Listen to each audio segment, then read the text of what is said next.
કોઈ સંતોએ કે કોઈ પ્રેરણાદાયી વ્યક્તિત્વને યાદ કરવા માંગો છો જેણે તમારા જીવન ઉપર મોટી છાપ નાખી હોય?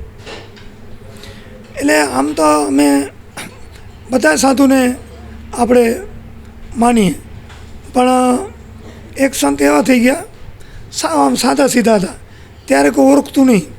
ઓળખતું એટલે એને મૂળ ઓળખી ન શક્યા. આમ તો ઓળખે એટલે એનો પ્રચાર પ્રસાર નહીં હોય કે એને એ ઓળખ દેવા નહોતા માગતા. એવા અહીંયા કને આપણે થાન હતા, પછી ધીણોધર રૂનાથ બાપુ થઈ ગયા. રૂનાથ બાપુ, એ રૂનાથ બાપુ અહીંયા કને હતા બધી જગ્યાએ, તો એમના ખૂબ જ એના પરચા છે.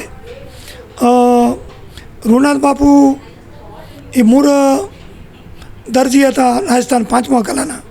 તો 5મા કલામાં એને જ્યારે ટાઈમ પૂરો થતો હતો તો કે હવે મારું નામ ધનો છે અને મારું ટાઈમ પૂરું થઈ ગયો, હવે સમાધિ લેવાનો છું. તો ગામવાળા મોટી ઉંમરના એને કીધું સાચી વાત છે, આ 50 વર્ષ પહેલાં આપણો દરજી દીકરો અહીંયાથી ગયો હતો, પણ બધાએ ધ્યાન ન દીધું. એટલે એનો જે રૂમમાં કોઈ નહોતું, હું જઈને સાફ કરી બેસી ગયા. તો ત્રંડી રહ્યા બીજા એવા માણસો અમુક હોય લાગણીશીલ કે હવે જોઈએ તો ખરા બાવાજી કહી ગયા પછી શું કરે છે. તો ત્રંડી એને સમાધિ લઈ લીધી હતી. પછી એમને રવાડી કાઢી, ગામમાં ઘણું બધું કર્યું, પણ પહેલાં ઓળખી નથી શક્યા. તમારો અનુભવ છે વ્યક્તિત્વ? અમારે પોતાનો અનુભવ, મારા બાપુ ગામની ચોકી કરતા, વિરાણી ગામની. એ રૂનાથ બાપુ અમારા માવજી વસ્તા પટેલ હજી જીવતા છે, એના ભેગા જતા આવતા. એ રાતના 12 વાગે આવ્યા માવજી વસ્તા ટ્રક લઈને, એના રૂનાથ બાપુ ભૂજથી આવ્યા અને ઉતર્યા તે અમારા બાપુ કે આદેશ બાપુ કે આદેશ. અમારા બાપુને ગાભા કહેતા, ગાભા મેરે કો રોટી ખાના હે, ચાલો બાપુ. તેડી ગયા, નાકામ બેસાડ્યા અને પછી ઘરે ગયા કે રૂનાથ બાપુ આવ્યા છે, જમવું છે. તો કે બેસાડો, બનાવી દઉં.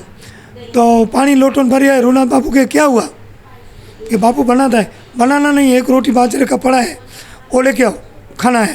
एक रोटी पड़ा है और दહીં જમાયા हुआ. એટલે પહેલેથી ખબર હતી? હા, ભરી આવ્યા અહીંયા પાણી લઈ. તમે ત્યારે કેટલા હતા? તેથી અમે તો હશું 15 વર્ષના હશું. તો બાપુ ગયા ઘરે કે જમવાનું, એ કે બનાવું છું. એ એક રોટલો પડ્યો છે ટાઢો, એ કે ટાઢો બાવાજી ન ખરાવે. એ કે ના બાવાજી એમ કહે છે બાજરાનો રોટલો ટાઢો પડે એ જ ખાવો છે કે હા. એ રોટલો લીધો એમને અને દહીંને ખાધો. જાઓ તમારા અચ્છા હોગા. પછી અમે છોકરા બધા કામ ધંધે બધું અમારું ખેતીવાડી, તમે એમના આશીર્વાદ એ એમના એવા તો રૂનાથ બાપુના ઘણા બધા પરચા, ઘણા બધા. પછી હમણાંની વાત કરીએ આપણે ટૂંકા ટેમની, ગુનેરી ગામમાં એક બ્રાહ્મણ માતામાં હતા. એમણે ખોદીને કર્યું છે એ ગોરાણીમાં એક હતા. તે એમના ઘરવાળા ગુજરી ગયા. પછી કે હું અહીંયા જ રહીશ ગુનેરીમાં જ, મને ક્યાંય નથી જાઉં. ગાયોની સેવા કરે ને એ રાખે ને, દરબારનું ગામ હતું એ રહે. પછી દેવ ત્યાં ને 90 વર્ષ ઉંમર, તેના પહેલાં અઠવાડિયા પહેલાં ગામવાળાને બોલાવ્યું કે આ જૂની કોરીઓ ને ઢીંગલા ને આ બધું તમે નાખજો આનામાં, અને અહીંયા આગળ મારી અગ્નિસાર દેજો નદીમાં. કહી ગયા હતા.